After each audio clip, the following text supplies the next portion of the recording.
Salve galera, está começando mais um Picles Podcast, um bate-papo descontraído sob a chancela da 94 FM.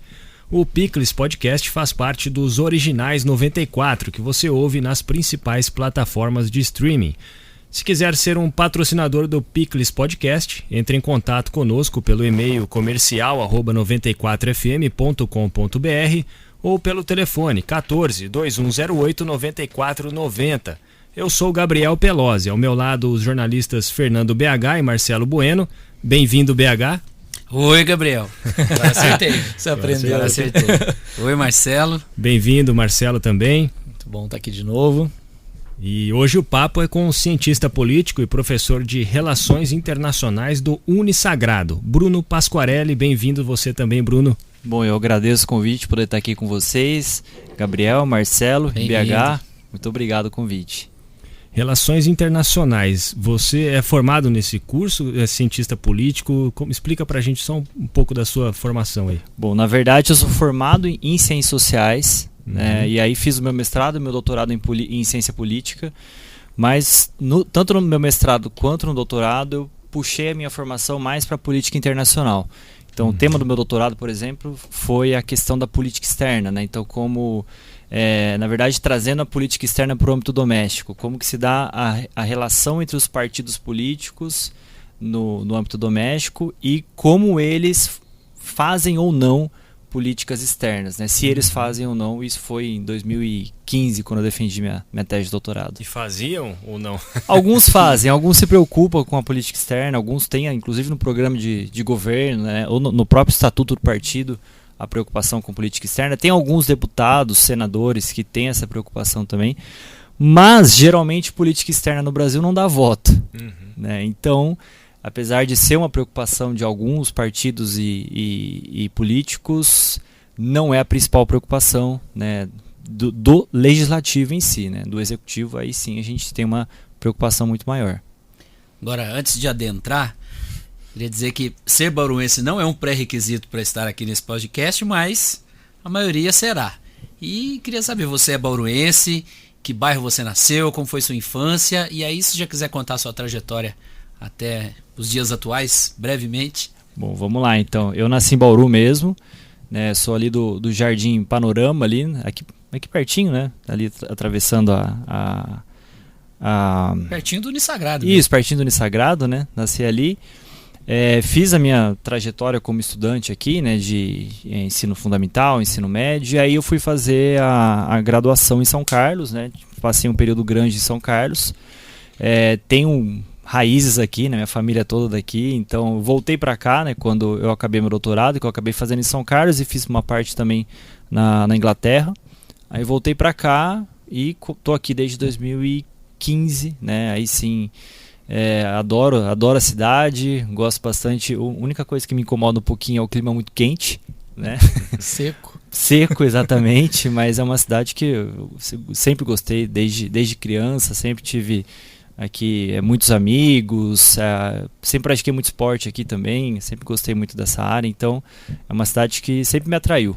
Você menciona que é um ex-nadador em atividade, é isso? Isso. De vez em quando a gente dá umas braçadas, né? Hoje mesmo eu fui nadar, né? Nadei ali alguns metrinhos. Mas competiu ou não? Competi muito tempo no SESI, né? Legal. Fiz muita natação competitiva ali, alguns anos, aí parei, né? E de vez em quando a gente dá umas braçadas para manter a atividade física. Chegou a ser federado por disputar mesmo campeonatos? Sim, disputei campeonatos federados, disputei paulista, brasileiro. Legal. Né, com o André Barbosa, que foi meu técnico no SESI, né? Então a parte da competição sempre foi muito importante para mim, da natação. E então isso é uma coisa que eu levo também na minha história, né? E eu procuro sempre continuar com isso também. Imagina naquele tempo se tivesse uma BDA, hein? Não, a BDA é fantástica, né? É um projeto excelente. Tem muitos amigos que estão lá trabalhando, né? E então, se tivesse a BDA, com certeza teria alçado voos maiores, né? Porque tem um suporte fantástico, né? Então, toda a estrutura da BDA feita ali para os atletas, né? Suporte com nutricionista, psicológico, preparador físico, né? Então, realmente é muito bom o projeto. Faz toda a diferença no final, né? Com certeza. E aí você entra no Unisagrado quando? Como professor de uma disciplina específica? Isso, eu entrei no Unisagrado em 2016, início de 2016. Porque a minha formação é de cientista social, então eu posso dar aulas tanto na sociologia, quanto na ciência política, quanto na antropologia. E quando eu entrei lá, foi justamente para dar aulas de sociologia. Eu tive durante ali a minha graduação em São Carlos, eu realizei alguns projetos sociais, e quando me chamaram no Unisagrado, né, foi justamente para dar essa disciplina de sociologia voltada para projetos sociais. Então é a chamada sociologia da responsabilidade social. E eu entrei a princípio só para dar aula na sociologia, né? Eu lembro que eu tinha os 5 dias preenchidos, os 5 dias com essa disciplina. Mas eu sempre tive as relações internacionais ali no meu como uma paixão mesmo, né? Sempre gostei muito. E daí eu comecei a me aproximar com a coordenadora da época, e no semestre seguinte eu já entrei para dar uma disciplina de Direito Internacional Econômico, porque eu sou formado em Direito também. Quando eu estava ali entrando no doutorado, eu comecei o Direito, acabei o Direito também. Meu Deus, como conseguiu? Ele lembrou ali, né? Ele tinha esquecido, uma faculdade de Direito no meio do caminho. Aí fiz o Direito, então, mas eu sempre gostei do Direito Internacional mesmo, né? Então, inclusive meu TCC foi em Direito Internacional. E aí eu comecei a dar disciplinas do Direito Internacional. E aí eu fui entrando no curso, e aí eu comecei a fazer parte dos professores de Relações Internacionais, e agora praticamente eu estou só com Relações Internacionais, ainda dou Sociologia, mas com uma carga horária menor. Então eu estou agora nas mais variadas disciplinas nas Relações Internacionais, desde Ciência Política, até Mediação, Direito também, Política Externa, então eu acabo entrando e políticas públicas também, que é uma das que eu gosto, né? Então acaba entrando nas mais específicas também. A ideia sempre foi dar aula? Olha, no início isso é uma questão muito interessante, né? Eu morria de medo de dar aula, né? Então eu lembro que eu fui dar meu primeiro seminário em sala de aula, quando eu estava ali no primeiro mês de graduação. Um professor pediu para eu apresentar um seminário sobre a história dos Estados Unidos, né? Eu lembro que eu li o texto e falei, nossa, e como que eu vou apresentar isso? Eu suava frio, aí pratiquei ele durante uns 5 dias até chegar na hora para falar ali. Eu tinha uma grande dificuldade de falar em público, né? E eu não me via sendo professor. Eu sempre gostei muito da pesquisa. A pesquisa sempre me atraiu. Mas a questão do professor era uma dificuldade. Aí eu falei, bom, eu preciso investir nisso de alguma maneira, né? Aí eu comecei a fazer teatro, né, para ter ali saber lidar com o público, né, com o palco. Fiz até uma peça de teatro aqui em Bauru. Nossa. Então isso me ajudou muito. E comecei a fazer estágios, né, na área de docência mesmo. Isso foi me ajudando. Aí a prática foi... Eu vejo uma grande diferença de quando eu comecei o estágio para agora. Né, ainda dar aula me dá um frio na barriga, então toda vez que eu entro em sala de aula ainda tem aquele frio na barriga, mas isso é uma motivação, né, a cada vez procurar ser melhor, né, o nervosismo nunca vai passar, mas agora já é mais natural. Mas e aí tem uma pandemia no meio do caminho e o impacto da aula remota? Exatamente. Aí baixa a gente bem, tem né, o ânimo. É difícil, né? Mas infelizmente Claro. Era o que tinha para fazer, né? Felizmente a gente tinha uma possibilidade, né? Mas é complicado porque quando a gente está em sala de aula, né? Se a gente está explicando alguma coisa, o aluno faz uma cara meio assim, né? De não entendi. Aí você para a aula e pergunta, né? Se o aluno entendeu ou não, o que ele está em dúvida. Agora no online isso fica difícil, né? O aluno, na maioria das vezes, não se manifesta, não liga a câmera. Eu sempre peço para os alunos, gente, liga a câmera, eu dou ponto na prova. Deixa sozinho aqui. Sofrido. E geralmente sempre tem... Dar ponto é uma boa ideia, hein? E sempre tem um ou dois. Participação. Sim, exatamente. E sempre tem um ou dois que liga ali, né, a câmera, para pelo menos me dar um apoio, né? Porque é muito ruim falar para uma tela, né, sem uma movimentação na tela. Mas nas aulas tem funcionado bem isso, né? Eles participam. Os alunos de Relações Internacionais são muito participativos, né? Então a interação tem sido boa, mas ninguém vê. Todo mundo, na verdade, não vê a hora de voltar para o presencial, né? Tá caminhando, tá caminhando. Acho legal que o Bruno vai falando algumas coisas, ele vai colocando coisas importantes no meio de uma fala, então eu queria retomar. Pro time do teatro não é uma coisa que surge como uma alternativa muito viável, assim, eu já fui tímido por muito tempo e o teatro foi sofrido. Pra você foi tranquilo encarar e tentar esse desafio? Não, foi super difícil. Eu tive uma dificuldade muito grande na época. Eu fui fazer uma peça sobre o Jim Morrison. E o Jim Morrison, né, ele tem uma presença de palco muito grande, né? Você vê os shows dele da época, ele rebola, né? Ele dança. E eu sou muito duro, né? Eu venho da natação. Natação é um esporte que deve ser o quadril duro, né? Então, eu tive que aprender com o diretor da época do teatro ali. Ele foi me ensinando, fui trabalhando isso, trabalhando também em questão da fala, né? Da gesticulação no palco, e foi muito legal, foi muito bacana, foi talvez a melhor experiência para aprender a dar aula. Falam que o teatro ajuda muito mesmo nisso de desinibir, né, do palco, da aula, do rádio, né? Sim, pessoal com que certeza. É mais inibido, o pessoal que já fala, vai fazer um teatro, né, sei lá, alguma coisa que ajuda nisso aí, e realmente ajuda, né? Ajuda muito, ajuda. Eu sempre falo para os meus alunos, olha, se vocês tiverem que investir em alguma coisa nesse início de faculdade, invista em oratória, né? Invista ali além do inglês, né, que é super importante. Isso é um bom conselho, porque a timidez eu acho que não leva a lugar nenhum, né? Sim. Só sim. Te prejudica, eu acho, porque eu falo porque eu também sempre fui muito tímido. Então. E você dá esse conselho realmente. Primeira semana de aula eu sempre falo, gente, invistam na sua oratória, né? Treinem ali. Às vezes dá uma palestrinha pro seu avô, pra sua avó, pra sua mãe, façam teatro, né? Porque é muito importante isso. Eu tive professores que me disseram isso ao longo do meu caminho, né? Porque eu sempre falei para eles, olha, eu tenho dificuldade, eu gosto de ensinar, gosto de pesquisar, gosto da área acadêmica, mas sempre tive dificuldade. Então todos me incentivaram a ir pro teatro, né? A fazer o estágio de docência, que foi muito importante também. E foi entre os estudos ou você já era doutor já? Não, eu fiz o teatro em 2012. Eu estava iniciando ali, estava no meio do meu mestrado. É que a minha curiosidade é o quanto ajudou nas defesas, tanto da dissertação de mestrado quanto da tese de doutorado. Imagino que ajudou bastante a encarar a banca, a se expressar melhor as suas ideias. Sim, com certeza, ajuda muito, né? Mas foi no mestrado. Antes disso eu participei de alguns eventos científicos também na graduação, que era uma coisa que também era muito importante para me desinibir, né? Falar 20 minutos, meia hora ali para uma banca de professores renomados às vezes, né? É muito complicado. E eu tinha uma dificuldade grande de falar para uma sala grande, né? Então eu até falava, nossa, se tiver uma sala pequenininha é mais tranquilo.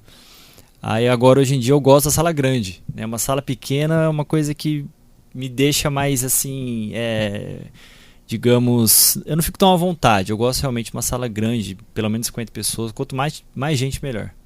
Que transformação, hein? Lá no Unisagrado tem aqueles anfiteatros, né? Que tem. Parece uma arquibancada. Parece uma plateia mesmo, né? Sim. É bacana quando tem esse tipo de aula assim, acho que motiva mais. Para quem não entende muito bem da área, relações internacionais no dia a dia, como que ela estuda, o que faz de diferença na nossa vida? Olha, primeiro que assim, as relações internacionais a gente não pode tirar da compreensão, ela está muito vinculada à questão da política, e política é tudo, né? Política, todas as nossas ações do dia a dia são políticas, né? Negociação que a gente faz, tudo isso é política. As relações internacionais dialogam muito com a sociologia, com a história, com a economia, com o direito, então é uma área que vai abranger todos esses campos. Então, um bom profissional, um estudante de relações internacionais que quer se destacar precisa ter uma boa noção de ciência política, de economia, de direito, né? Então as matérias básicas ali que vão ajudar na formação dele. E aí ele vai para as teorias de relações internacionais, né?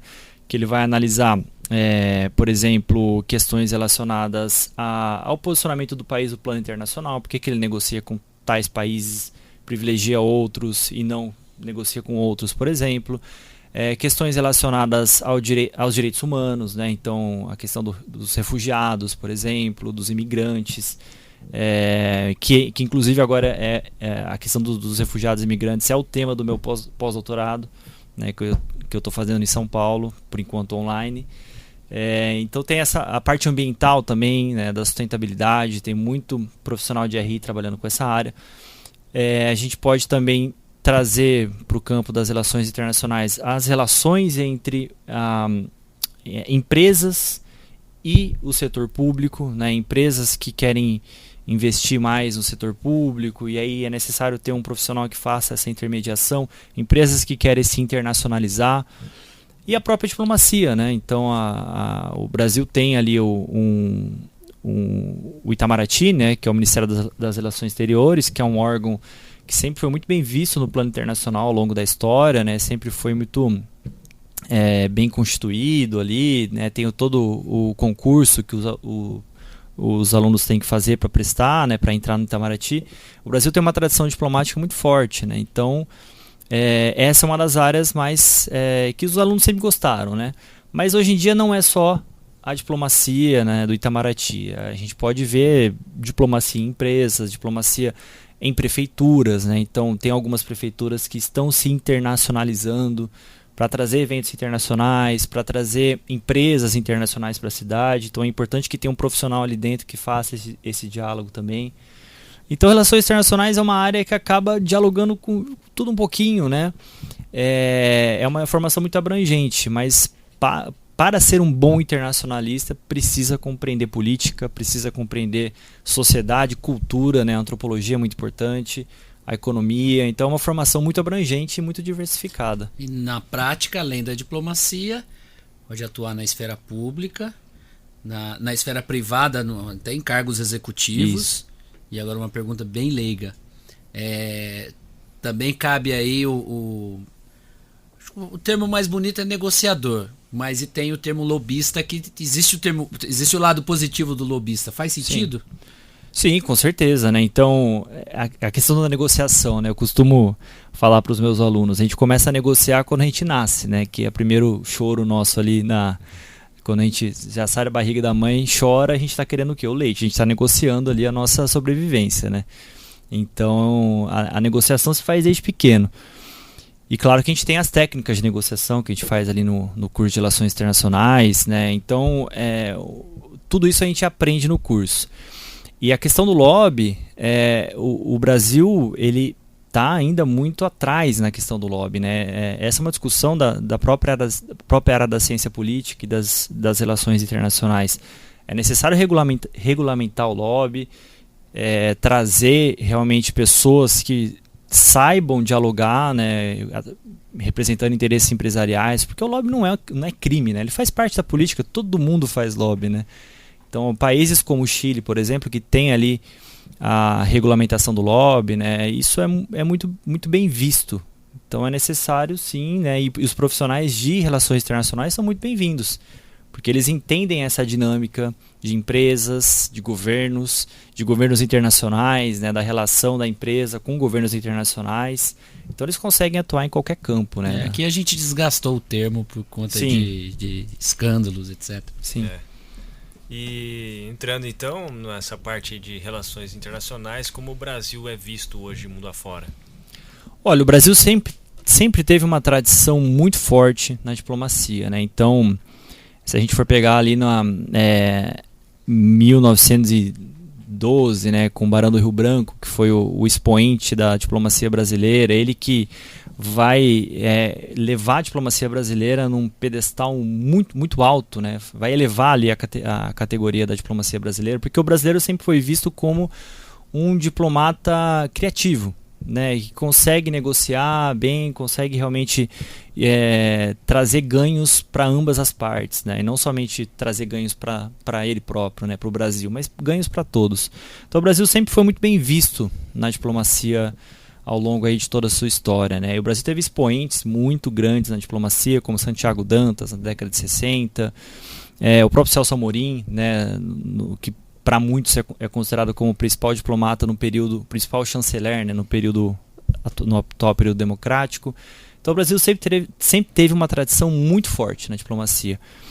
E sempre foi uma tradição pautada pela continuidade, né? Então as tradições diplomáticas, o Brasil, por exemplo, manter boas relações com o mundo todo, né? Claro que teve períodos que isso acaba sendo transformado um pouquinho, né? Mas realmente sempre teve essa tradição. Isso vem mudando um pouco nos últimos anos, né? Durante o governo Bolsonaro a gente tem uma mudança realmente de tradição diplomática.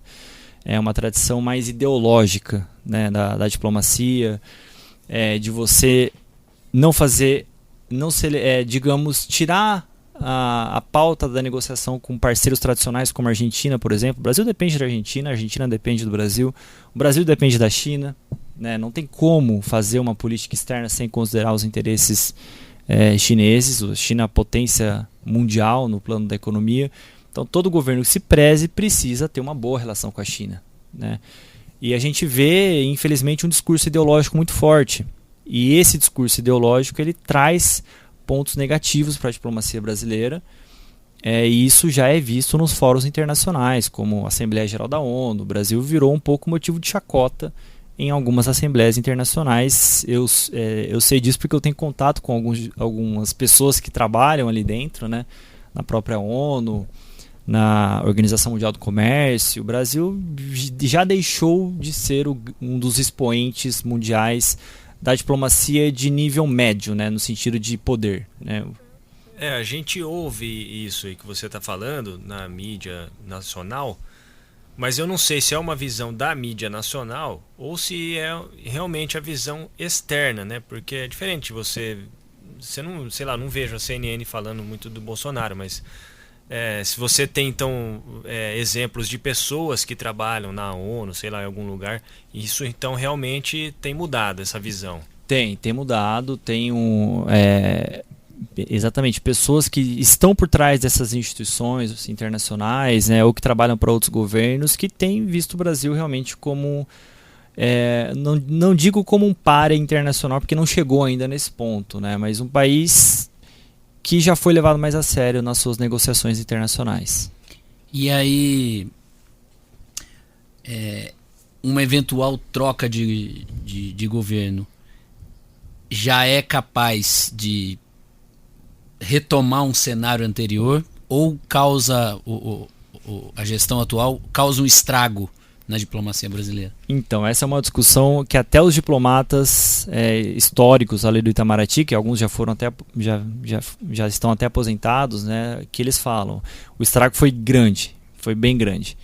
Então, a gente pega por exemplo, a Fundação Alexandre Gusmão, que é uma fundação do Itamaraty, que trabalha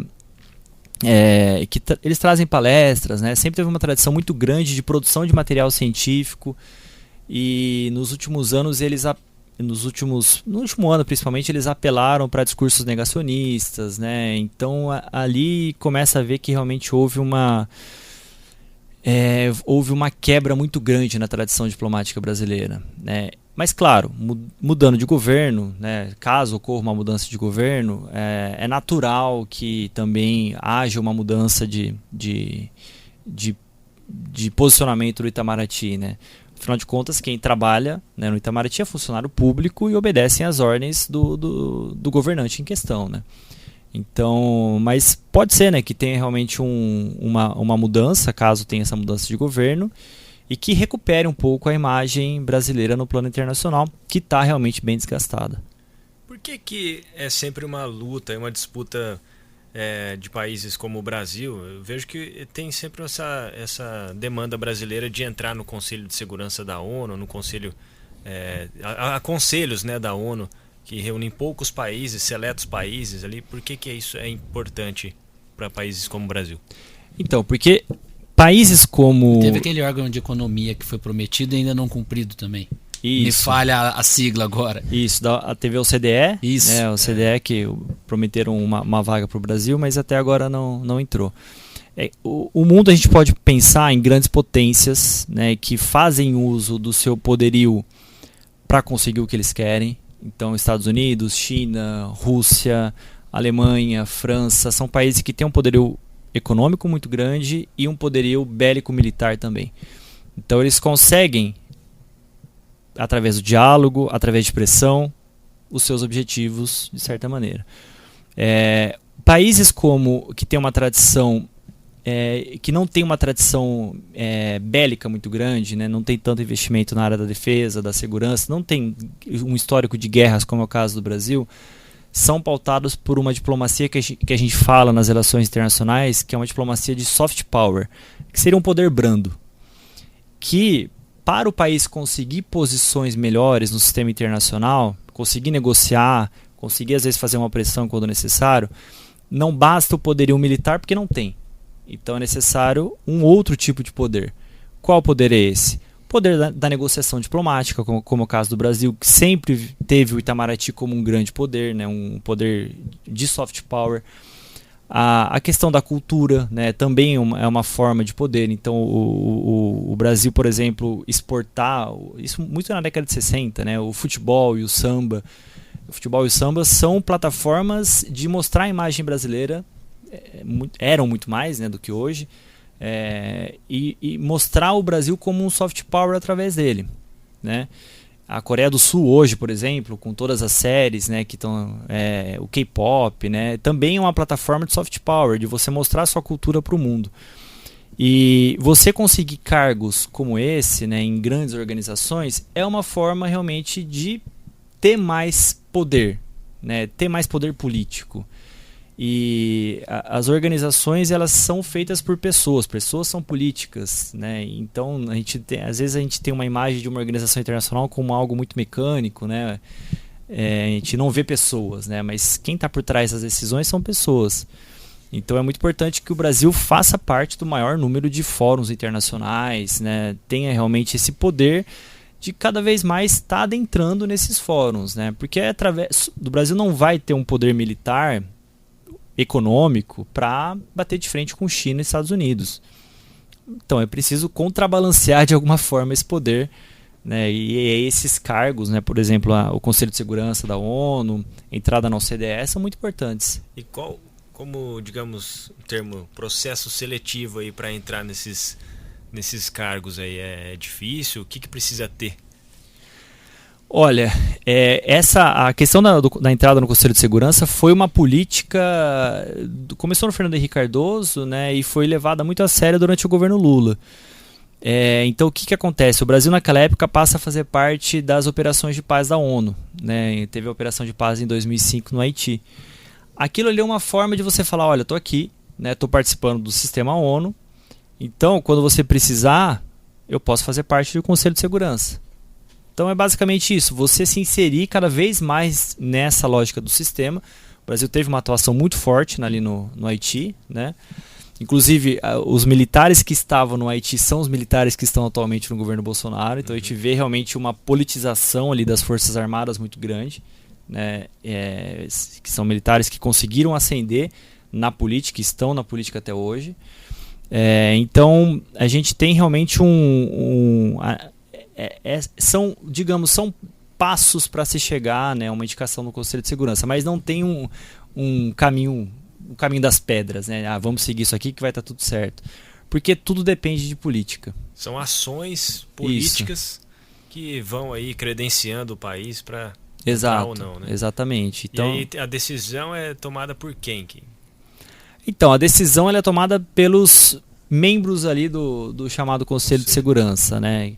Que é Estados Unidos, China, Rússia, Alemanha e... esqueci de alguém? Estados Unidos, China, Rússia, Alemanha... França, talvez, não sei. Nossa, e França, exatamente. Muito bom, hein? Não, chutei.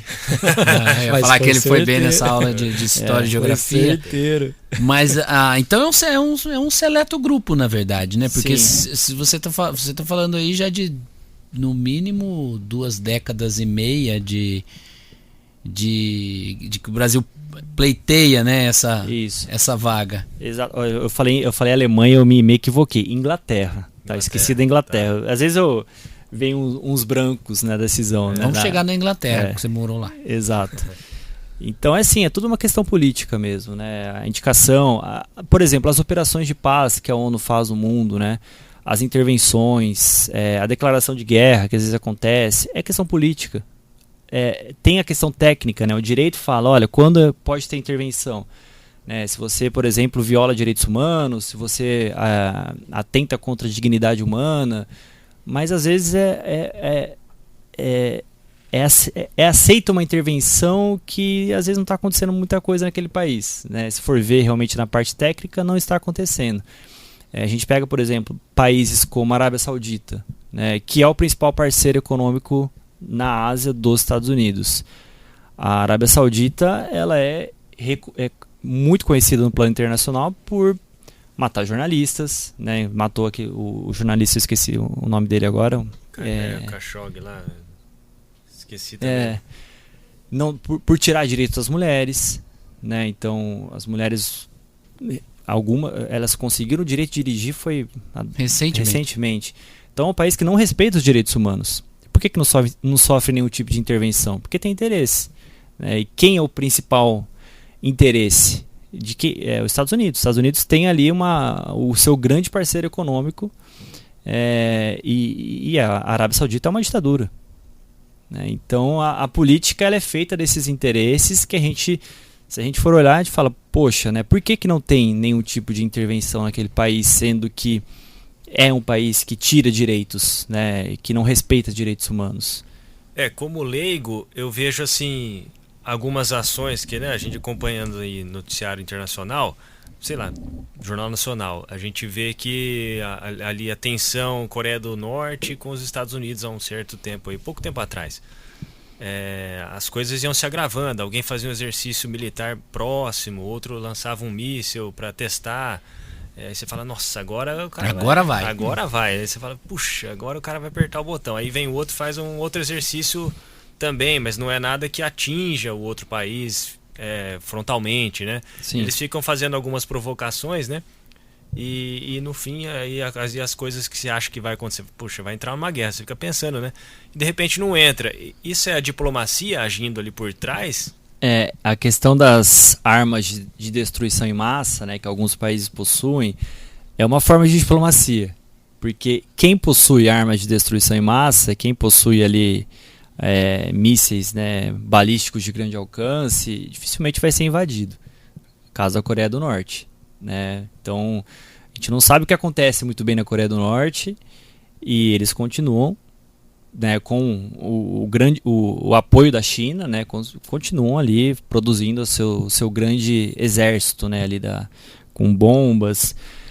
A Índia também, por exemplo, né, quando constrói as suas ogivas nucleares, se eu não me engano, na década de 70, né, e tem as primeiras ogivas sendo feitas. O Paquistão também, que não sei se constrói bombas, mas ele tem ali todo o processo de enriquecimento do urânio. Então, não são potências militares. O Paquistão não é uma potência militar, a Índia não é uma potência militar, mas que o fato de ter uma bomba atômica, o fato de ter uma tecnologia nuclear faz com que esses países avancem algumas casas no jogo de xadrez da política internacional. Mas a questão, assim, o que faz essa tensão se arrefecer de repente? Aí é difícil a gente falar um fator, né, um único fator. Depende da época, depende da situação política, econômica, mas a diplomacia é super importante, né? Então, a diplomacia ela é feita toda hora, né? Muita gente acha que a diplomacia é somente ali, sentar numa mesa, todo mundo bonitinho, né? Assinando um acordo, trazendo as propostas. A diplomacia é feita a todo momento, na informalidade, né? Então, no WhatsApp. Deve haver diálogos de países vizinhos ali, tentando, ou parceiros, sei lá, a China é parceira da Coreia do Norte. Deve entrar, chegar lá nos Estados Unidos e falar, calma aí e tal. Não é por aí, né? Não sei. Mas exatamente, né? E tem empresas por trás também tentando negociar, né? Achar um caminho, um meio termo. Enfim, é difícil a gente falar num caminho único para que tenha uma solução, né? São diversas variáveis que estão ali auxiliando nesse processo de negociação de paz ou de declaração de guerra também. Eu tenho uma impressão que os apoiadores e até os membros do conselho do governo Bolsonaro, eles simplificam as coisas, né? Não sei o que pode causar isso, mas, por exemplo, não precisa lidar com tal país, não precisa... pode falar de qualquer forma sobre o outro país. E aí me parece uma falta de conhecimento dessas questões respeitosas, né? Então, igual da China, né? Vamos pegar o exemplo agora da vacina e a relação com o embaixador da China no Brasil. Parece que ele criticar quem fornece os insumos da vacina. Exato, né? Então me parece uma simplificação do tipo, não, qualquer coisa faz aqui, sabe? É como se a gente estivesse discutindo aqui quem vai limpar o negócio depois. É estranho essa bagagem. De onde vem essa bagagem, essa ignorância, assim, é a melhor forma de perguntar. O Brasil tem que ser pragmático nas relações internacionais, né? Ele precisa fazer relação com todo mundo. Ele tem ali, seja China, Estados Unidos, União Europeia, Argentina, não importa o governo, né? Se entrar um governo de esquerda na Argentina, tem que fazer negociação. Se entrar de direita, tem que fazer negociação. Então não importa, né? Você precisa chamar. E o Brasil sempre foi reconhecido através dessa lógica, né? O que acontece é que o discurso do Bolsonaro começa a ter um eco maior ali talvez em meados de 2017, 2018, ele encontra uma grande ressonância em parte da sociedade, né? Então esse discurso, né, por exemplo, do chamado globalismo, né? Então que existiria, por exemplo, a esquerda mundial estaria em conjunto com a ONU fazendo um grande governo internacional com financiadores bilionários, com financiadores BNDES, bilionários, exato, preta. para tirar a soberania dos países, né? Isso não existe, né? Claro que a ONU ela tem ali um poder internacional, mas ela não, de maneira nenhuma, ela consegue tirar uma grande soberania dos países. Os países são soberanos, tem ali isso é garantido no direito internacional, no direito interno de cada país. E mesmo a União Europeia, né, que inclusive foi um dos motivos do Brexit, né, da saída da Inglaterra, que a discussão era, olha, eu vou sair porque eu vou ter a minha soberania de volta, né, então eu vou poder controlar minhas fronteiras, vou poder, enfim, valorizar minha moeda. E a gente vê as consequências que estão tendo agora na Inglaterra, né? Que, por exemplo, a questão do desabastecimento, né, que teve ali dos caminhões, né, porque o que acontece, grande parte dos caminhoneiros voltaram para a Europa Central, né, como a Hungria, né, os países ali mais pobres, porque eles não tinham mais direito de continuar trabalhando na Inglaterra, eles voltaram. Quem que vai pegar o caminhão e vai fazer toda a distribuição da gasolina? Não tem mais. Essa mão de obra não tem mais. Não tem mais. Então, e agora, as pessoas, eu vi isso numa reportagem, as pessoas não querem ser motoristas de caminhão na Inglaterra, né? Os ingleses não querem, e aí isso vai demorar anos até para voltar ao normal de novo, né? E vai ser inevitável ser mais aberto aos estrangeiros. Sim, exatamente, né? Então a política internacional ela tá muito interligada, né? Mas existe um discurso nacionalista muito forte também, que a gente viu ganhar força a partir de 2008 com a crise ali a crise nos Estados Unidos, né? A crise econômica. E isso, o Bolsonaro não é o único que surfou na onda ali do nacionalismo, né? Teve o Trump nos Estados Unidos, o Viktor Orbán na Hungria, a Marine Le Pen, que quase foi eleita na França, né, que são discursos pautados por essa lógica da defesa da nação brasileira, né, no caso do Bolsonaro, contra imigrantes, né, no caso da Le Pen na França.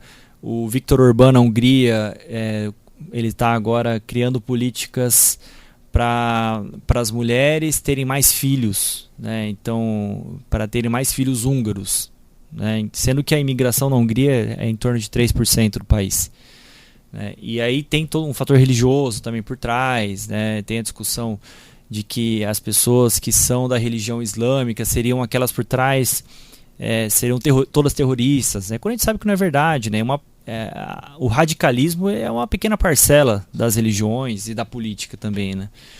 Então é um discurso que ganhou muita força em 2008 com a crise, e ele tem uma ascensão muito grande ali nos últimos 5, 6 anos, né? Então, muitos rotulam esse movimento internacional de vários políticos de direita, né, como os nacionais populistas, né, que eles vão justamente defender uma plataforma mais estatizante, mais de soberania nacional, defesa dos valores cívicos, morais, defesa de uma moralidade cristã, né? Então isso já vem sido construído no plano internacional e o Bolsonaro pegou esse discurso que fez muito sentido para a população brasileira, né? Para uma parcela da população brasileira que a gente viu em pesquisas, né, que tem uma grande parcela da população brasileira que é conservadora e uma parcela ainda relativamente que gira em torno dos 10, 15%, que é não somente conservadora, mas extremamente reacionária, né, defensora de intervenção militar, né? Então, e que parece ser muito mais do que isso, porque faz um barulho danado. Exato. O WhatsApp ferve. Exatamente. Então esse fenômeno, e isso vai muito na esteira também de ser contra a política, né? Então o Bolsonaro surfa naquela onda do eu não sou volta em mim porque o político comum já está aí há muito tempo, né? Aquele velho discurso que ele fez, o que o Trump fez. O próprio João Dória usou esse discurso João Dória, também, né? Exatamente, usou também. E é um discurso que pegou em 2018. Né, em 2020 na eleição para prefeito já não pegou tanto, não acho que vai pegar para 2022, até porque o Bolsonaro já está aliás ele está 20 e tantos anos no poder não, na política, né, e há 4 anos no poder, então não acho que é um discurso, o chamado outsider, né, da política, não acho que é um discurso que vai pegar para a próxima eleição. Agora, é uma curiosidade do que você observou lá fora.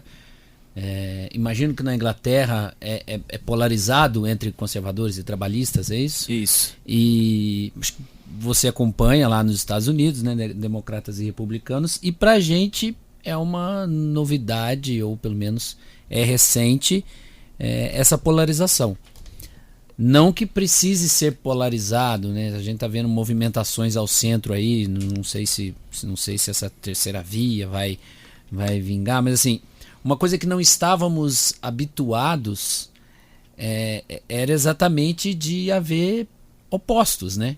A parte de esquerda, ou progressista, como se diz hoje, ela era mais marcada e os conservadores estavam hibernando, e agora eles ganharam voz. Isso não é ruim, né? Não deixa de ser ruim. Claro que existem partes radicais de ambos os lados, mas não deixa de ser ruim. A minha pergunta é nesse sentido: é algo que ainda nos assusta, o embate ideológico, que alguns chamam de guerra cultural, mas é algo com que a gente tem que se acostumar.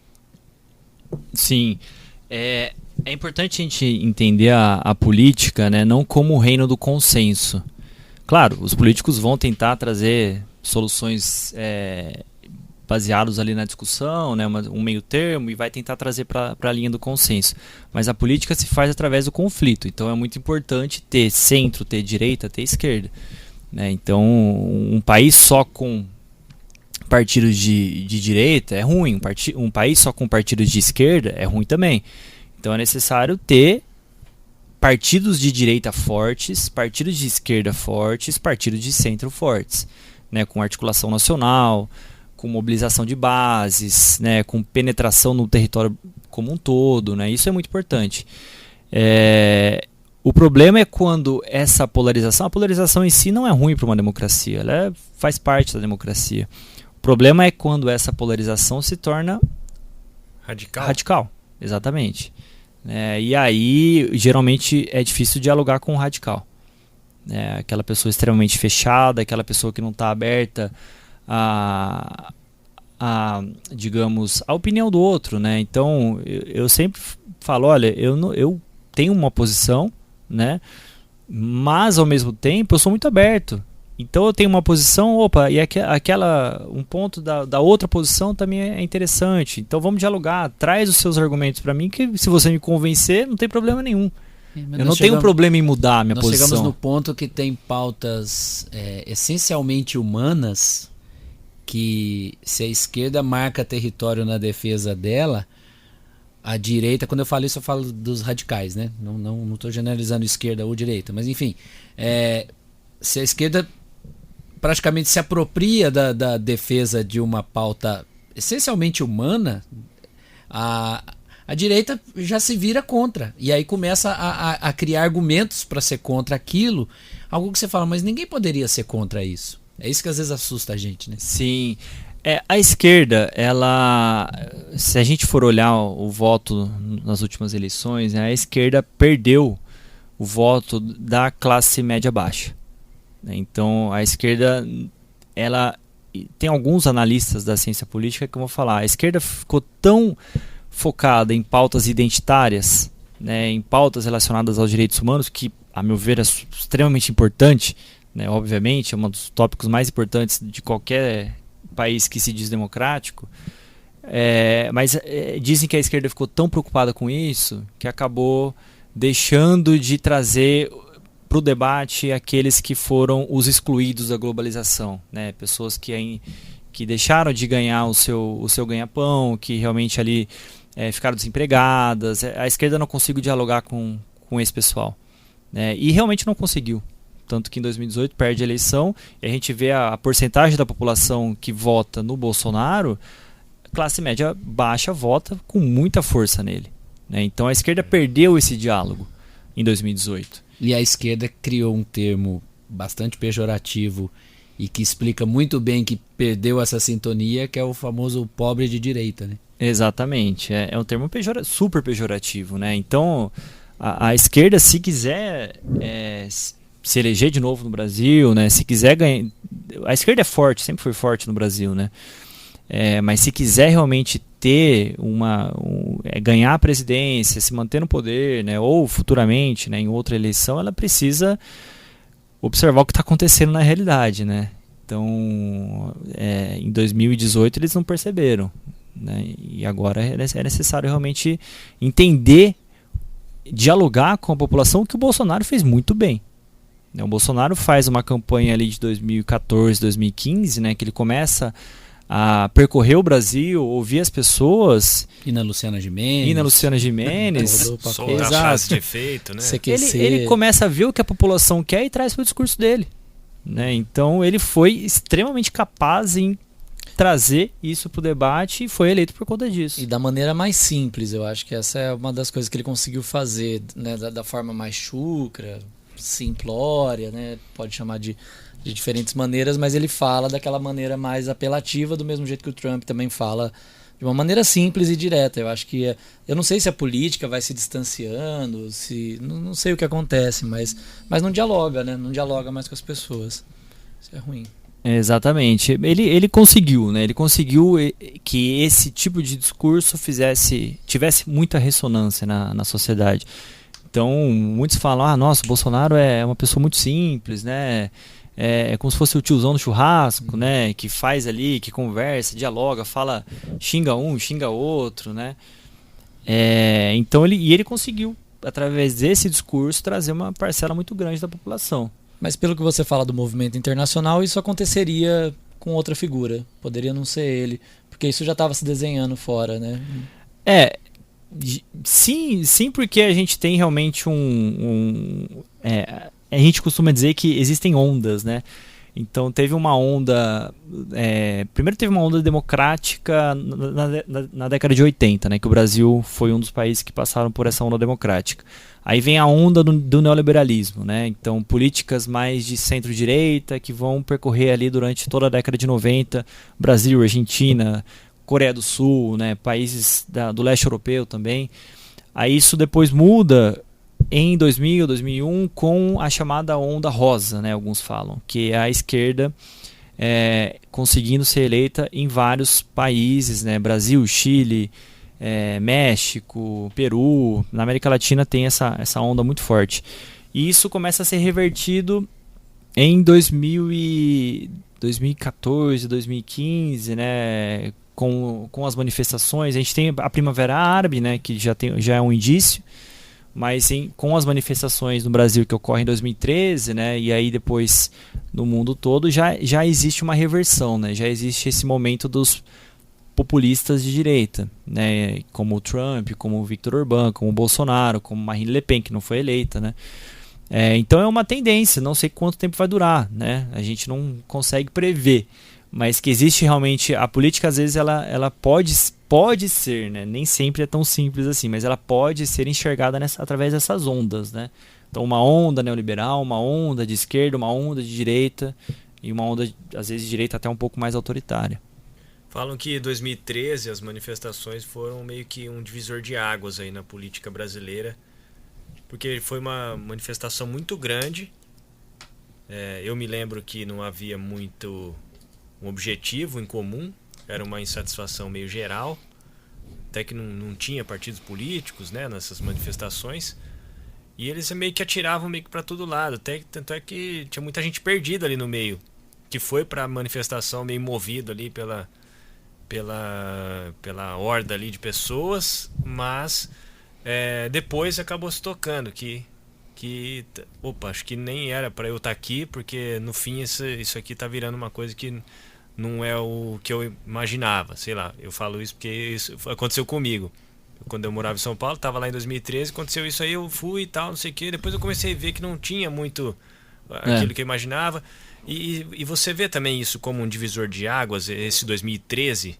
Sim, com certeza, né? 2013, o discurso da antipolítica ficou muito forte, né? Então, eu lembro, né, no início eu vi com muito bons olhos as manifestações, eu realmente falei, nossa, é muito importante ter, né? Porém, a partir de um momento que começaram a falar, partido não, né? Partido, a gente não pode trazer partido para cá, eu já acho complicado, porque os partidos políticos são muito importantes para uma democracia. Uhum. Tem erros, assim como empresa tem erro, assim como organizações não governamentais também têm erros. Os partidos têm um monte de erros, né? Mas são por eles que é feita a política de verdade, né? Exato, né? Então não se faz uma boa democracia sem partidos políticos, né? E partidos políticos fortes, né? Como eu disse anteriormente. É claro que o Brasil é um problema na questão de partidos, porque tem mais de 30, né, ali na Câmara dos Deputados, por exemplo. Isso é um grande problema, né? Mas alguns analistas trabalham com o que seria o ideal, né, o mundo ideal dos partidos políticos. Então, em torno de 8, 10 seria realmente um número interessante. Mas tem que ter partido político, né? Tem que ter, eles são muito importantes, eles seja de esquerda, de centro, de direita. E ali foi realmente um movimento para contestar os partidos, mas eu entendo, né, porque era uma insatisfação muito grande com a questão de corrupção, né, com a questão econômica, e isso depois gerou consequências, né, que a gente viu ali, não foi especificamente as manifestações, né, mas o momento político-econômico de grande turbulência ali que percorreu praticamente, que ainda não acabou, né? A gente está ainda numa grande turbulência. Aquela cena do Congresso Nacional, ela é muito forte, mas até hoje eu olho e não sei quem está ali, né? As pessoas que subiram lá. Exatamente. No fim parecia uma festa, uma farra. E não dava para identificar palavras de ordem, não dava para identificar coloração política. Ao mesmo tempo, aquilo foi muito, muito assustador, assim, né? Sim. Imagino que principalmente para os congressistas, né? Mas é bem isso, né? Quem soube se apropriar daquele sentimento é que surfou na onda, né? Sim, com certeza. O próprio MBL, né? Que surgiu, né? Que surgiu ali, né? Conseguiu vários deputados depois sendo eleitos, né? E agora tá aí, fazendo parte do jogo político. E 30 partidos também parece que... E não consegue mais encher a Paulista, né? E não consegue, exatamente. Esvaziou, né? Eu acho que 30 partidos talvez represente essa divisão muito clara da dificuldade de dialogar, né? Então, se eu concordo com uma coisa e você não concorda exatamente com a mesma coisa, talvez eu caminhe para criar um partido, né? Me parece que a gente chegou nesse momento, que a diferença é grande, né? De 8, 10 para 30. Então, mas aí mora o problema, né? Os partidos no Brasil são vistos como uma plataforma para você ganhar dinheiro, né? Então, muitos deles são fisiológicos, existem unicamente para ganhar dinheiro, para troca de cargos, benefícios públicos, né? Outros não, outros têm uma plataforma séria, por mais que tenha corrupção neles, e todo partido tem corrupção, assim como empresas têm corrupção. Uma coisa que eu sempre falo, né? A corrupção na sociedade brasileira, ela faz parte de tudo, né? Então não adianta a gente cobrar também de um partido se a pessoa vai e fura fila, né? Corta, por exemplo, na estrada, né? Tá todo mundo no congestionamento, aí vem no acostamento do lado direito. Isso não é interessante, né? Então isso é uma corrupção também. Então a gente precisa, como cidadãos, cobrar os políticos, cobrar os partidos e também agir de acordo com a nossa ética, com a nossa moral, né? Não adianta realmente a gente atuar de maneira corrupta também. Eu vejo que, apesar do Brasil ter 30 partidos políticos, como você disse, o brasileiro ele é muito distante dos partidos políticos. Sim. Apesar de até muitas pessoas terem ideologias, né? Apesar de existem pessoas politizadas, mas mesmo essas pessoas que têm ideologias ou são politizadas, muitas vezes não são filiadas a um partido. E você considera isso negativo? Sim, com certeza. O fato de você ter uma ideologia, ter um partido que você goste, não deve ser visto como uma questão negativa, né? O partido ele precisa penetrar na sociedade, ele precisa de base, né? Então tem partidos que conseguem fazer isso muito bem, tem outros que não conseguem, né? Porque justamente não tem toda uma articulação a nível nacional. Mas isso não é puramente uma culpa dos indivíduos brasileiros, né? É uma questão muito histórica também. Então a forma como a nossa democracia foi construída, a democracia brasileira tem 37 anos, né? Praticamente, não, um pouquinho, não mais, 40 anos, né? Agora eu me perdi nas contas. Acho que foi 85. 85, né? Exatamente. Então é uma democracia muito nova. O Brasil teve uma tradição autoritária muito grande, e se a gente for pegar o governo Vargas, é um governo que traz direitos para os trabalhadores, né? Então o Vargas aprova a CLT, por exemplo, né? Que traz os direitos, mas é uma cidadania passiva, porque a população mesmo ela está fora do jogo político. E no segundo momento ele implantou também uma ditadura. Uma ditadura, exatamente. Tem a ditadura do modelo varguista, né? Então o Brasil sempre teve a sua construção como Estado e como nação tirando o povo das decisões. Isso foi histórico. Então, para você criar uma consciência democrática, demora. Né? Então o Brasil ainda está engatinhando na democracia. Por isso que a gente tem que defender a democracia a todo custo, porque está engatinhando. Então a gente não pode agora ter um retrocesso. Né? A gente precisa defender essa democracia que está tendo seus problemas, mas ainda é a melhor forma de governo. Né? Então, mas a meu ver agora não tem realmente uma grande identificação partidária. O brasileiro ele vota muito pensando em líderes, né? Então, a ideia do personalismo, da imagem do político, né? É difícil você ver uma pessoa que vota num partido. São raros. Eu acho que assim, o brasileiro, não, como você disse, não é culpa da pessoa brasileira, mas a forma como o brasileiro vê o partido político, eu não vou me filiar porque eu não quero ser político candidato. Mas muitas vezes você se filiar a um partido político representa você fortalecer uma ideia, sim, né? Sim, então, exatamente. Eu acho que isso que nós brasileiros não conseguimos enxergar muito bem, né? Exatamente. Eu sempre falo para amigo, né, para família também, eu falo, gente, vocês podem se filiar, não tem problema nenhum se filiar a partido político. Eu não me filio porque eu trabalho com política, né? Então, eu quero me manter o máximo distante possível de qualquer partido, porque eu quero analisar com a minha independência. Mas as pessoas podem se filiar tranquilamente, devem se filiar, né? Se defendem aquelas ideias, enxergam no partido um modelo ideal para a sociedade, por que não se filiar? Vai estar ajudando o partido a crescer, vai estar ajudando um vereador a se eleger, um deputado a se eleger, porque vai ter mais recurso.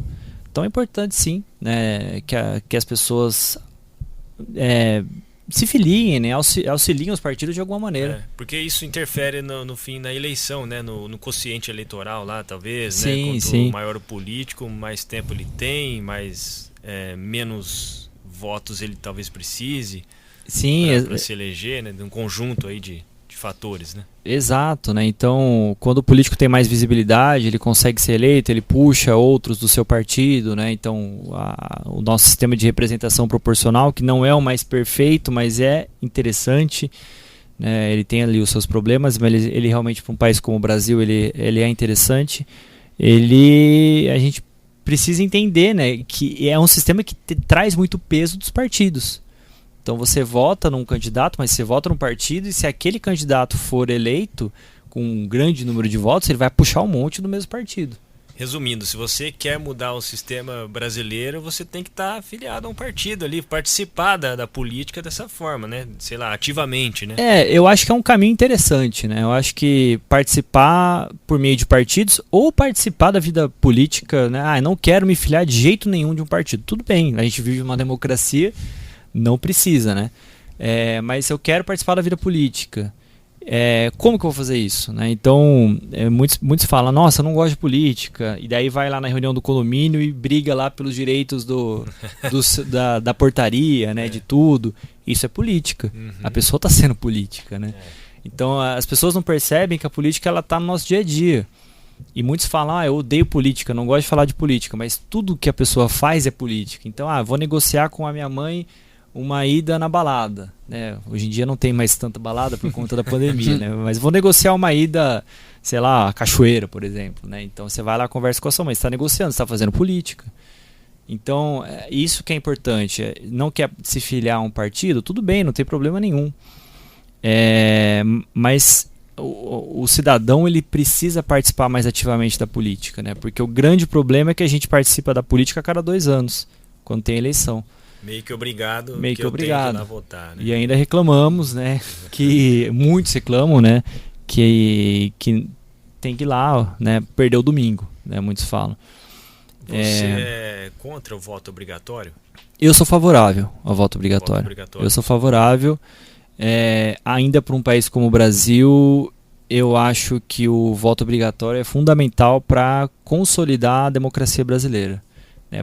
Para a pessoa ter mais vínculo com a democracia. Então, tem eleição a cada 2 anos, né? Por mim, teria eleição a não eleição, né? Mas plebiscitos, né? Referendos, teria que ter anualmente, né? Consulta popular, para a pessoa se acostumar com a democracia.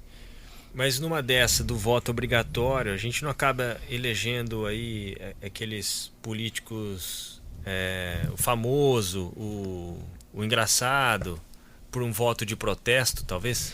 Sim, mas tem esse outro, problema. já vou emendar, tem outro lado. Uma grande chance dos menos favorecidos não se sentirem, não sei se é estimulada a palavra, mas de não ir até a urna, porque ele tá fora do jogo, ele é invisível, então ele talvez não queira ir até a urna, né? Sim. Só que quando ele vai, mesmo talvez não tendo toda a consciência do processo político, algum elemento ali vai fazer com que ele escolha alguém que o represente, né? Então eu penso um pouco nisso, assim, para também ainda achar que o voto obrigatório é necessário. Sim, exatamente. E essa é uma questão que os críticos do voto obrigatório trazem, né? Por que eu sou obrigado a votar? Não quero votar em ninguém, né? Eu quero não tem ninguém que me apetece, né, para ir para prefeitura, para vereador, então não quero votar. Então muitos argumentam em torno disso, né? Antes não ir votar do que eleger uma pessoa que não tenha nada a ver, que não saiba nada de política, né? Mas se a gente for pensar, o voto é obrigatório no Brasil? A multa de irrisória. R$4. E você anula, né? Branco ali. Então, óbvio, né? Tá escrito, é obrigatório, tem na lei, mas se for ver, quem não quiser não vota. Né? Isso não é motivo para fazer o voto de protesto. Exatamente, né? Agora eu quero voltar para a sala de aula. Já aconteceram embates entre os alunos e que como você lidou? Você estimulou? Você organizou a arena? Como é que foi? Olha, eu gosto de debate, né? Então, quanto mais me colocarem na parede, melhor. Né? Quanto mais irem em contrário ao que eu estou colocando em sala de aula, melhor, né? Porque eu vou estimular a discussão, os alunos também. Então, a meu ver, como eu disse, né, a política se faz com a opinião divergente, né? Então, se tem um aluno que está falando, batendo, indo contra o que eu estou falando, vamos para o debate, vamos discutir, forma grupos, né? A gente faz uma discussão, faz um debate, né? Faz um torneio de debates, a gente já fez também. Legal. Então, isso eu estimulo muito, né, entre os meus alunos. A questão eu nunca tive problema em relação à intolerância, né, que muitos falam. Pessoa que defende questões voltadas, questões contrárias aos direitos humanos, né, uma pessoa xenófoba, uma pessoa contra direitos das mulheres, por exemplo. Eu nunca tive isso em sala de aula, então ainda bem, né, porque é difícil, né, a gente ter às vezes alguém que se paute por esses ideais contrários a valores de direitos humanos, né, contrários a valores democráticos, né? Então, o diálogo tem que ser feito, mas com base na dignidade da pessoa humana, né? A partir do momento que você quer eliminar o seu opositor, você não está dialogando com base na tolerância.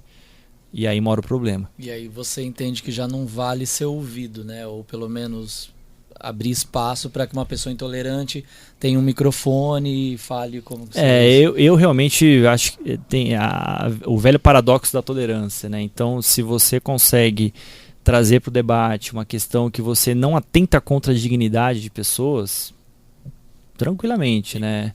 E como estão os jovens de hoje aí que estão chegando na faculdade? Eles estão mais tolerantes nesse sentido ou não? Então, infelizmente agora com a pandemia eu não consigo ver como são todos, né? Mas os que dialogam comigo no online são muito tranquilos, né? Eles têm uma capacidade crítica argumentativa muito boa. Eles têm os alunos do curso de Relações Internacionais, eles têm realmente uma compreensão da realidade muito interessante, né? Então, por mais que alguns sejam de posições divergentes, eles trazem as questões voltadas para o campo da democracia, né? E mesmo de outros cursos, né? Curso na área de exatas, da saúde, eu particularmente não tive nenhum tipo de problema quanto a isso, né? Então, de opiniões antidemocráticas, né? E o que eu tenho visto é realmente alunos mais politizados, né? O que para mim é muito positivo. Nossa, politizados e dispostos a conversar. Sim. Entre as opiniões diferentes. Que bom ouvir isso. Sim, sim, exatamente. Então eu gosto muito, né, da sala de aula e particularmente gosto muito desses debates, né? E eu sou muito fã dos meus alunos, né? Então eu não tenho nenhum tipo de reclamação quanto a isso, né? E realmente a discussão é muito positiva e eles são bem politizados, até porque acho que isso já nasceu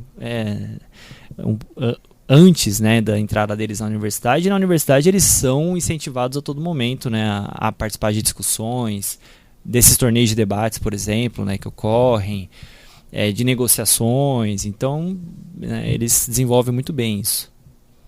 Você acredita que ainda está em tempo de surgir a terceira via para duelar com Lula e Bolsonaro aí no ano que vem?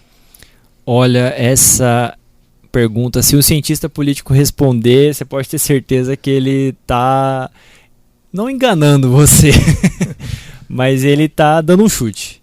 Porque, é claro, existe uma movimentação, né? Então, a gente tem aí na última semana a fusão do DEM com o PSL. E é muito confuso para minha cabeça, porque vai ter que ter um desembarque grande no PSL. Exato. Se esse novo partido se posicionar como oposição, né? Sim, sim, exatamente. O PSL vai ter muita gente que vai sair do PSL, né? Então tem uma movimentação, uma dança das cadeiras aí ocorrendo. É um partido que vai ficar forte, né? O DEM vai ser União, eu esqueci o nome do partido. Acho que é União Brasil. União Brasil, é o número 44, né? Então é um partido que vai ser forte, mas ele está se articulando, né? Então ainda não se sabe quem vai ser o representante, se o Rodrigo Pacheco ele está no PSD, né? Então ele foi chamado, né, para fazer parte dessa fusão. Não, desculpa, o Rodrigo Pacheco tá no DEM. Ele foi chamado para ir para o PSD, mas ele vai se manter nesse novo partido. Então, assim, existe uma movimentação, né? Existem políticos que estão tentando se candidatar. Então, a gente coloca ali nessa terceira via, né, o Ciro Gomes, de um lado, do lado do PSDB, né, o Dória e o Eduardo Leite. A gente tem o Mandetta também. Acho que o Mandetta tá nesse balaio. Né? Do União Brasil. É ele, ou o Datena, ou o Rodrigo Pacheco. Isso, o Rodrigo Pacheco. A gente tem o Sérgio Moro também. Então são todos aí candidatos a uma terceira via. Mas eu não acho que eles vão ter condições de chegar fortes para o ano que vem. A política também ela é muito... alguns políticos, obviamente, pensam muito no futuro, né? Então você fazer parte de uma campanha presidencial traz uma potencialidade em uma outra eleição de você vir a se tornar um candidato forte. Então muitos sabem que vão perder, mas vão ali investir numa campanha para aparecer. E muita coisa muda durante a campanha, né? Também Sim. A pessoa cresce ali, de repente, galga degraus ali mais amplos, né? Durante a própria campanha, então eu acho que está bem aberto também, né? Ah, sim, está aberto, né? Tem ali o eleitor indeciso ainda, né? Mas eu acredito que para essa eleição, só se realmente tiver uma mudança muito drástica, uma pior ainda maior da questão econômica, mas eu acho muito, muito difícil mesmo uma terceira via muito forte. Tá, e aí vencendo Bolsonaro ou Lula, na sua visão de analista político e da sua observação do cenário mundial, a gente vai ter paz? Assim, não, é sério, essa coisa de o perdedor vai dar sossego, principalmente as instituições vão aguentar o tranco do lado perdedor? Essa é uma ótima pergunta. Que eu só queria ter paz. Porque a gente tá sempre tenso, a gente tá sempre de olho no próximo passo. Cada vez que Lula ou Bolsonaro abrem a boca, o nosso mundo fica agitado. E o grupo da família, que eu já não tô ainda bem, aquela bagunça, enfim. E consequências reais, econômicas, exato. Expectativa. Olha, eu sei que quem realmente ganhar a eleição vai ter dificuldade para governar, né? Então o ambiente polarizado que a gente está vai trazer uma grande dificuldade na questão da governabilidade. Isso é fato, né? E mais ainda, dependendo da configuração da Câmara dos Deputados, né? Dependendo da quantidade de partidos eleitos, de quem formar a maioria, né? Tudo isso traz facilidade ou dificuldade para quem está governando. Não se governa no Brasil sem o apoio legislativo. A gente viu o que aconteceu nos primeiros anos do governo Bolsonaro, que ele tentou governar sem o legislativo e não tem como. Então, o chamado presidencialismo de coalizão é a tona da política brasileira. E para mudar isso, só se você mudar a Constituição, mudar a forma como as regras do jogo impõem. Então, mas a meu ver realmente vai ter quem for eleito vai ter dificuldade, muita. Só mais uma pergunta difícil então, já no âmbito mundial, tem outra onda vindo aí, vai ter alternância, enfim, por exemplo, o Biden não tá com essa bola toda, né? E o Trump tá articulando e como que essa roda vai girar aí nos próximos anos? O Biden ele foi eleito por conta da pandemia, né? Então a economia norte-americana estava crescendo, né? Estava ali se recuperando. Aí a forma como o Trump lidou com a pandemia foi desastrosa, né? Assim como o Bolsonaro. E isso é um fator que trouxe a derrota dele para o Biden. Então, mas as próximas eleições do mundo, os políticos vão ser avaliados na forma como eles lidaram com a pandemia e na questão econômica. né? Então é difícil fazer um prognóstico do que vai acontecer, se vai ter uma mudança, mas eu vejo ainda o mundo... muitos falaram, né? A pandemia vai gerar um mundo mais cooperativo. Eu não tenho essa visão. Também não. Né? A pandemia fez cada um cuidar do seu próprio quintal. Não teve uma articulação mundial de fronteiras, de defesa, né, da vida, de defesa, de combate à pandemia, né? Nem de distribuição de vacina. Não, exatamente. Também, né? Então foi cada um defendendo o seu. Nós estamos até no momento de abundância agora, enquanto... Aqui, né? E aí tem países da África... Já reclamamos de falta de vacina. É. Agora a coisa andou, engrenou, agora está sobrando e já estamos dando reforço e tem países que estão lá no começo dessa caminhada. A ONU mesmo falou, né, que é imoral, talvez, a expressão, falar em dose de reforço, sendo que alguns países ainda nem receberam. Exato, né? Então você pega na África, por exemplo, né, que tem ali vários países sofrendo ainda com parcela da população não sendo vacinadas, né? Então, infelizmente, o mundo não é um mundo cooperativo, né? O mundo ainda é um mundo muito mais egoísta e não vejo uma possibilidade de uma cooperação internacional, econômica, política, de saúde. A meu ver, isso está longe de acontecer. Então, um discurso protecionista assim das próprias economias, da própria economia ainda... Sim, ainda tem muita força. Tem muita força. Ainda tem na Europa, próprios Estados Unidos, né? Isso ainda vai... Nos Estados Unidos, por exemplo, a questão China é uma questão que tanto democratas quanto republicanos concordam. É uma questão que os dois ali são contrários às políticas chinesas, de certa maneira. Então ainda vai ter muito protecionismo. Isso não vejo no horizonte uma mudança no sentido de tornar o mundo mais cooperativo, mais aberto, um mundo melhor para pessoas que estão em deslocamento, por exemplo, migrantes, refugiados e apátridas, né, que têm ali sofrido muito no mundo todo, né, não tem políticas, claro que tem, né, uma tentativa de regulamentar, né, a entrada dessas pessoas, né, mas a gente viu a crise dos imigrantes nos Estados Unidos, por exemplo, né, o Biden não soube lidar com os imigrantes e não sabe ainda lidar. Né, e isso era uma crítica ao governo Trump, e o Biden continua talvez até pior do que o Trump nessa questão na questão migratória. Fora a questão do Afeganistão, né? Sim. Uma reação muito resignada, né? Você saber que a partir do momento que retomaram o poder por lá, as pessoas estão sofrendo e... Sim. A gente está aqui em segurança, né, em comparação, né, nesse tipo de situação. A gente está aqui, só lamentando pelo que está acontecendo lá.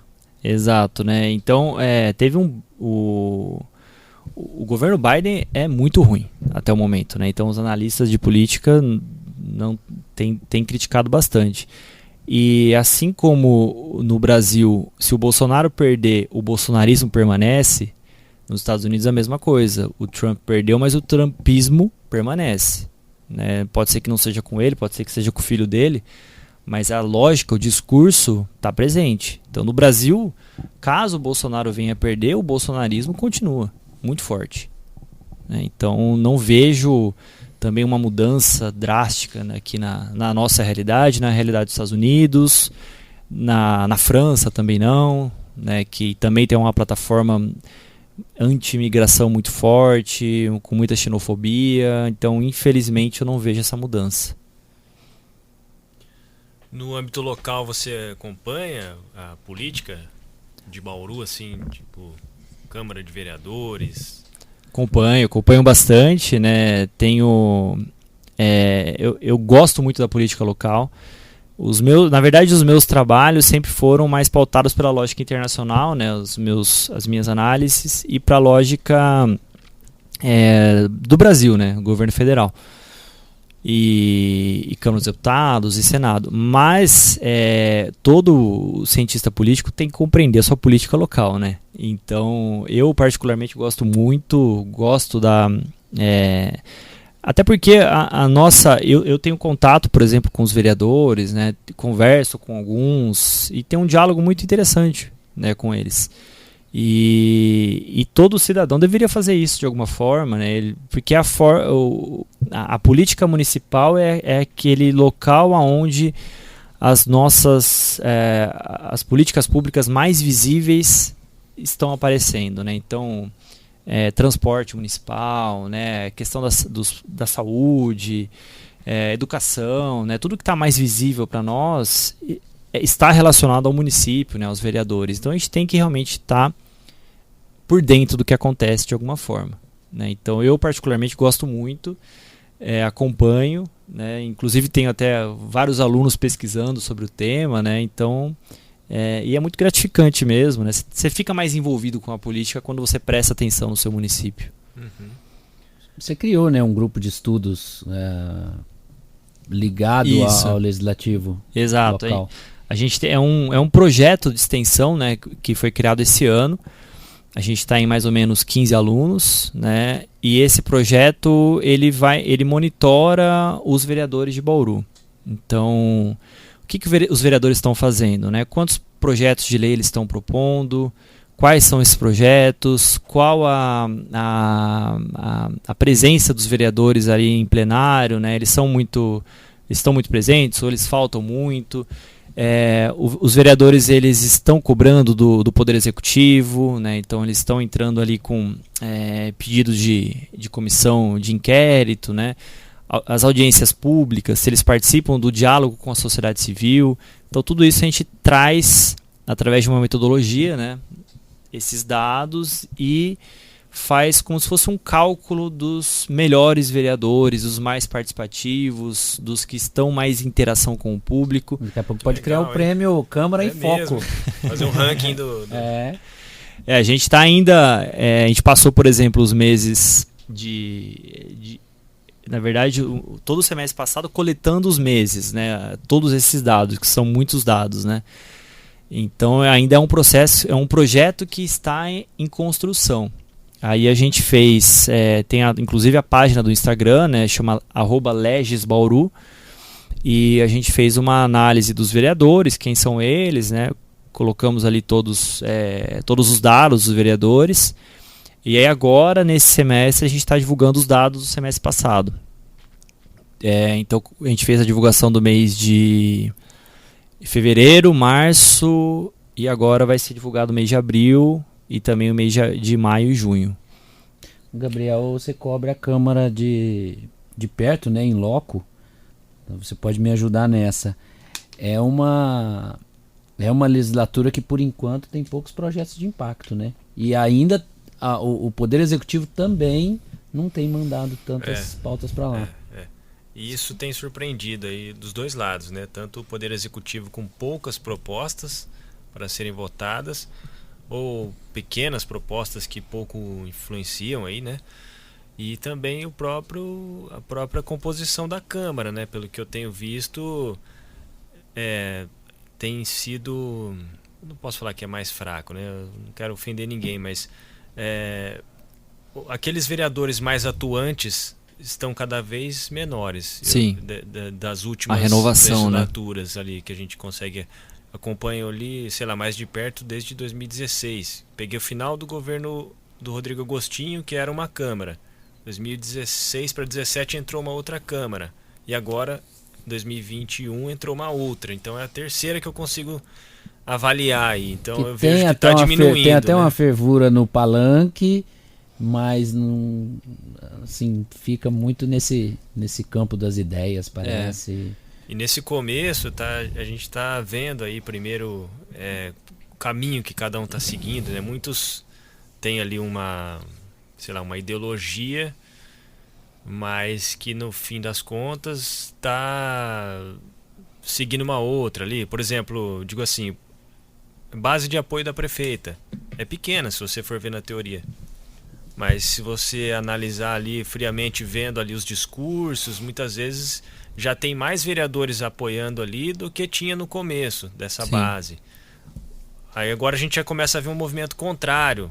Hoje, por exemplo, teve a sessão, já aumentam as críticas. Conforme vai passando, né, o tempo, você vê que a coisa vai se modificando. Então, assim, mais uma pergunta que eu ia fazer É que por que no âmbito local é tão diferente essa dicotomia ali entre esquerda e direita? Porque muitas vezes, eu sei lá, vou dar um exemplo aí. Tem um amigo que é bolsonarista, mas no vereador que ele votou, ele não votou num vereador do PSL ou bolsonarista, ele votou num vereador lá que, sei lá, bairro dele, do bairro dele, ou que alguém indicou, algum familiar indicou. É diferente isso, né, do local pro federal. Exato, né? No local, a lógica partidária, ela é mais fraca, né? A lógica da ideologia, ela é mais fraca. Então, é possível ganhar uma eleição nacional discutindo somente ideologia. Isso não é possível na lógica municipal. É possível, mas é mais difícil. Porque no município, você vai ter que discutir questões relacionadas à vida da pessoa. A segurança, a educação, a saúde, né? Então vai muito além do eu ser de esquerda ou direita. Isso, exatamente. Tanto que a prefeita tem uma linha ideológica bem marcada, mas nem de longe isso foi não foi um fator que a elegeu. Não, com certeza. Ela surfa na onda, né, do bolsonarismo. Então o Bauru teve 75% de votos. 72, isso. Então era natural que tivesse uma transferência grande de votos para ela. Mas não, de maneira nenhuma, a gente pode falar que foi uma questão ideológica a eleição dela, muito pelo contrário, né? Mas sim, na Câmara dos Vereadores, o peso dos partidos é menor, né? O peso das ideologias partidárias é menor. Mas isso não quer dizer que não seja importante também, é super importante, né? O Bauru tem uma Câmara muito fragmentada, né? Um monte de partidos, se eu não me engano, eu não lembro quantos são agora, mas são 11, se eu não me engano, 11 ou 12 partidos. São 17 vereadores, eu acho que 2 partidos que têm 2 vereadores só, então seriam, sei lá, 15 partidos, não sei. Então, tem uma fragmentação partidária muito grande, né? E se a gente pega, por exemplo, no Congresso Nacional, né, lá na Câmara dos Deputados em Brasília, no Senado Federal, os partidos, eles votam, eles são mais coesos, mais disciplinados. Então, em uma política X, 90% dos deputados vão votar de acordo com o que o presidente do partido quer. Isso é a chamada disciplina partidária, né? No âmbito do município, isso é menor. Tem disciplina partidária? Tem coesão? Tem, mas é bem menor. Se comparado ao plano de Brasília, por exemplo. Né? Você vê muito que tem vereador que tá sei lá, no terceiro mandato e ele já está no terceiro partido diferente, né? Sim. Ele foi se elegendo, mas foi mudando de partido também, mudando, né? Não segue aí, como você disse, aquela régua da ideologia. Mas eu vejo também que no âmbito local, muitos vereadores conseguem se eleger por meio dos seus nichos, né? Sim. Então tem muito ali o pastor da igreja evangélica, ou o enfermeiro. Não sei se o nicho do enfermeiro é um nicho, né? Mas assim, eu vejo que muitas pessoas que a gente, sei lá, o meu pequeno mundo não conhece, não conhecia, associação, né? de bairro, ligação, e aí às vezes não necessariamente o pastor, mas a pessoa que é atuante numa comunidade. Exatamente. Não, essas pessoas, na lógica municipal, são as que têm muita força, com certeza. Então, a pessoa que tem uma ligação muito forte com o bairro, né, traz benefícios para o bairro, tem uma visibilidade muito boa, essa pessoa tem grande chance de ser eleita. É diferente do nível estadual, do nível federal, né? Então, porque justamente a pessoa, o eleitor, vota naquele candidato que ele tem mais proximidade. Isso é natural, isso as pesquisas mostram, né?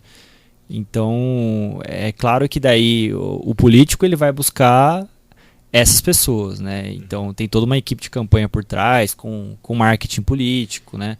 O que vai trazer essas ações para o campo prático, né? Para pegar o voto dessas pessoas.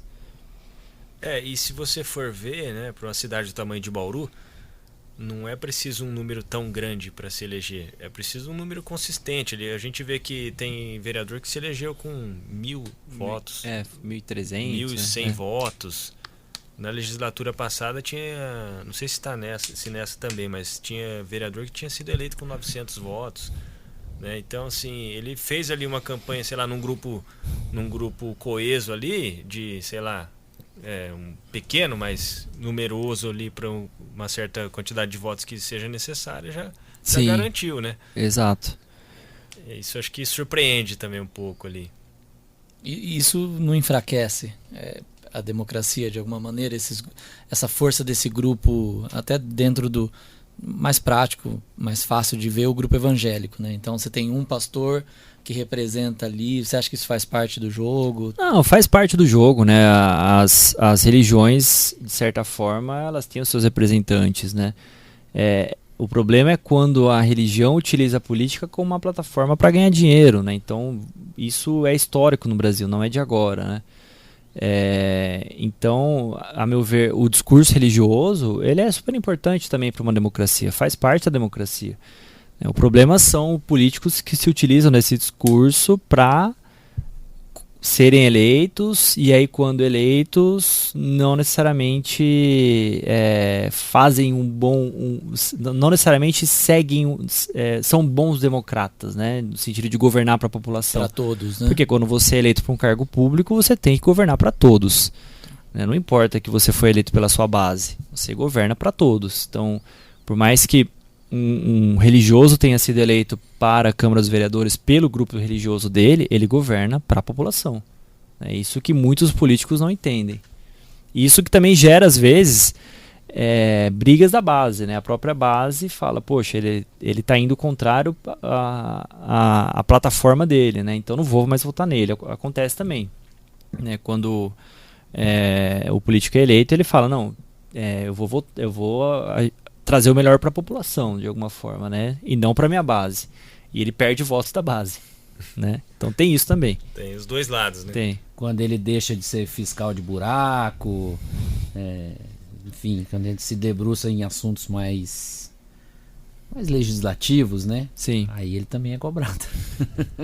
Mas sempre tem 4 ou 5 mais atuantes ali que estão ligados em tudo, fiscalizando, trazendo propostas, mas eu vejo ali que tem uma outra faixa do que está mais preocupado com o buraco, com o trânsito ali no seu bairro, onde o público dele demanda mais, e tem também a outra faixa que está lá só marcando presença. Não sabe o que está fazendo.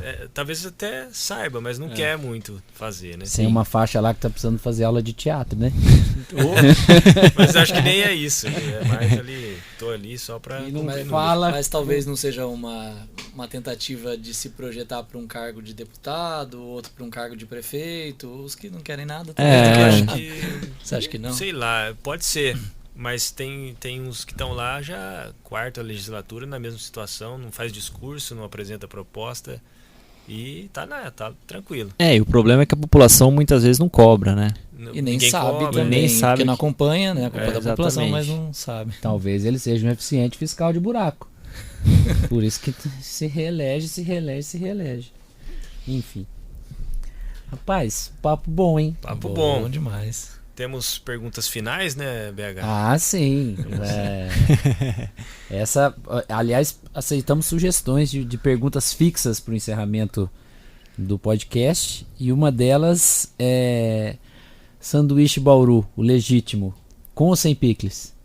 Com picles. Ah, que bom. Com picles. Mas eu não como carne vermelha.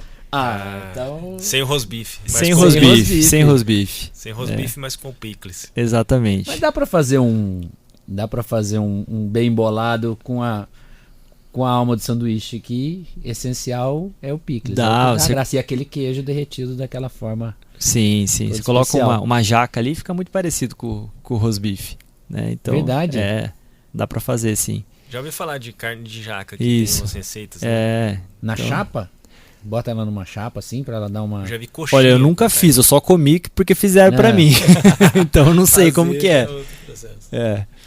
Eu não sou o melhor cozinheiro, né? Mas sim, com certeza picles. Um lugar de Bauru. Um lugar de Bauru. Olha, eu gosto muito de cinema, né? Então, independentemente não tem um local específico. Eu gosto muito de arte, eu gosto muito de teatro. Então eu diria que as manifestações culturais em geral de Bauru que sofreram muito com a pandemia, né? Do Sesc. Sesc, exatamente. Então eu acho que a cultura, né? É uma coisa que eu sinto muito falta e não colocaria em um lugar específico, né? Mas a cultura bauruense. Legal. Isso aí, então, fechamos por aqui esse papo. Mas olha, se a gente tivesse tido esse mesmo papo numa mesa, talvez ele fluísse com um pouquinho mais de palavrão, um poucão mais de informalidade, mas acho que a essência ia ser a mesma. Tipo, fomos embora aí, tiramos várias dúvidas, e o mais bacana, né? A gente ouvir de você que você gosta do diálogo, que você convive com pessoas que também gostam do diálogo, que você é apaixonado pelos seus alunos. Então talvez esse meu desejo de paz ele seja atendido algum dia, que a gente possa voltar para o grupo da família. É isso aí, muito obrigado, Bruno Pasquarelli, pela presença e o papo, e boa noite a todos aí. Boa noite não, boa noite, né? bom Porque dia, cada um tá ouvindo. Depende de quando você tá ouvindo. Bom, é isso aí. Diga aí, vamos lá. Eu que agradeço a oportunidade de poder estar aqui com vocês. Foi muito legal, muito bacana, um papo muito descontraído, né? Que a gente conseguiu falar desde da minha vida até a política internacional, até a política nacional e doméstica. Então eu particularmente gostei muito. Já sou um fã do programa. Parabéns aí pelo programa de vocês, excelente mesmo. E contem comigo para as próximas. Obrigado. Isso aí. Então, você que está nos ouvindo, clique aí no seguir, no botãozinho seguir, e continue nos acompanhando para os próximos programas do Picles Podcast. Valeu!